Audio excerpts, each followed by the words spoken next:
நம்ம Ashwin sweets and snacks export பண்றதுக்கு 7373041434 மற்றும் www.ashwinsweets.com கான்டாக்ட் பண்ணுங்க.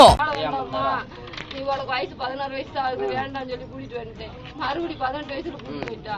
கூட்டு போக என்னடி இப்படி செஞ்சுட்டேன்னு கேட்டதுக்கு எக்கா வாழ்வோம் சால்வோம் நான் கடைசி வரைக்கும் நான் அவங்க கூடயே இருந்துடுறேன்க்கா.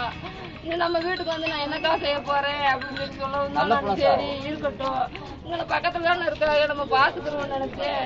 இது தீய வச்சு கொடுத்து வாடும் நான் நினைக்கலையே. இவனை நம்பி அப்போவே வந்துட்டா சார். உனக்கு 16 வயசுதான் ஆகுது வேணான்னு கூட்டிட்டு வந்துட்டேன். மறுபடியும் 18 வயசுல கூட்டுக்கிட்டு போயிட்டான். என்னடி இப்படி பண்ணிட்டியேன்னு கேட்டேன். வாழ்வோ சாவோ கடைசி வரைக்கும் அவன் கூடவே இருந்துடுறேன்னு சொல்லிட்டு போனான். அந்த அளவுக்கு நம்பி வந்த அவளை இப்படி பண்ணுவான்னு நினைச்சு கூட பார்க்கலையே என கதறி துடித்து கொண்டிருக்கிறார் அந்த இளம் பெண்ணின் சகோதரி. அடிச்சு கொண்டுட்டு தீய வேற வச்சு கரை வச்சு கூட பார்க்கலையே.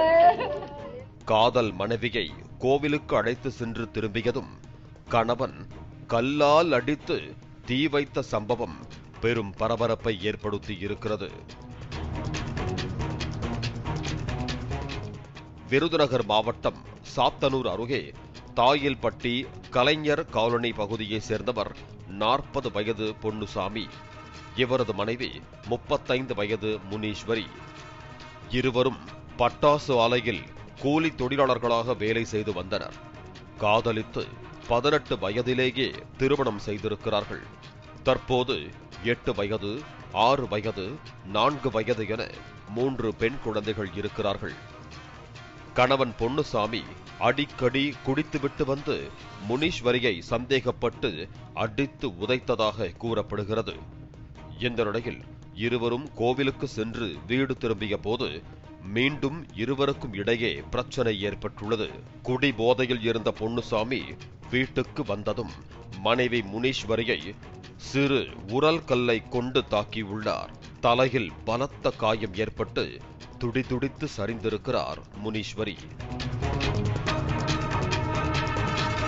பின்னர் பெட்ரோலை எடுத்து முனீஸ்வரியின் மீது ஊற்றி தீ வைத்து எரித்திருக்கிறார். சிறு வீடு என்பதால் வீடும் பற்றி எரிய தீ பொன்னுசாமியை சூழ்ந்து கொண்டது. சப்தம் கேட்டு ஓடி வந்து பார்த்து பதறிப்போன அக்கம் பக்கத்தினர் காவல்துறைக்கு தகவல் கொடுத்தனர்.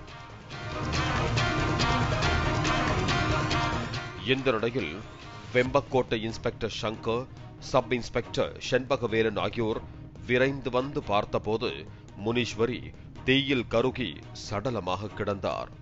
பொன்னுசாமிக்கும் தீ காயங்கள் ஏற்பட்டிருந்தன. இதனால் பொன்னுசாமியை கொலை வழக்கில் கைது செய்த போலீசார் சிவகாசி அரசு மருத்துவமனையில் சிகிச்சைக்கு அனுமதித்தனர். மேலும் இந்த படுகொலை குறித்து அவரிடம் விசாரணை நடத்தி வருகிறார்கள். விசாரணையில் முனீஸ்வரி மீதான தீராத சந்தேகமே இந்த படுகொலைக்கு காரணம் என தகவல் வெளியாகி உள்ளது. நம்ம Ashwin sweets and snacks export பண்றதுக்கு 7373041434 மற்றும் www.ashwinsweets.com கான்டாக்ட் பண்ணுங்க.